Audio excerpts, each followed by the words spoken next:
সিয়নের কোনো in fact হিব্রুতেও clear না। Actual হিব্রুতে হার সিয়ন, হার মানে পাহাড় পর্বত, হ্যাঁ, হার সিয়নের সিয়ন পর্বত।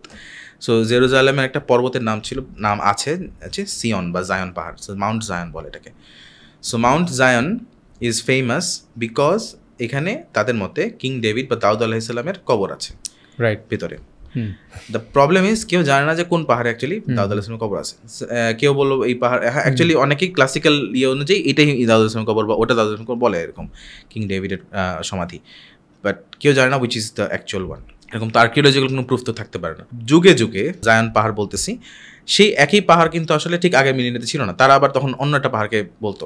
বাট যতগুলো পাহাড়ই বলুক না কেন সবগুলোই হচ্ছে এই জেরুজালেমে। তাদের অনুযায়ী এই ভূমিটা যেখানে এই জিয়ন পাহাড়টা আছে, যেটাকে আমরা আকসা কমপ্লেক্স বলি এখন, ওই জায়গাটা হচ্ছে কি আমাদের পবিত্র ভূমি, দ্য হোলি ল্যান্ড, যেখানে দাউদ আলাইহিস সালাম, কিং ডেভিড, ইসরায়েল রাজ্য, তাদের দাবি অনুযায়ী যেহেতু কিং ডেভিড রাজত্ব করেছেন, আমরাও তার বংশধর হিসেবে এখানেই করব।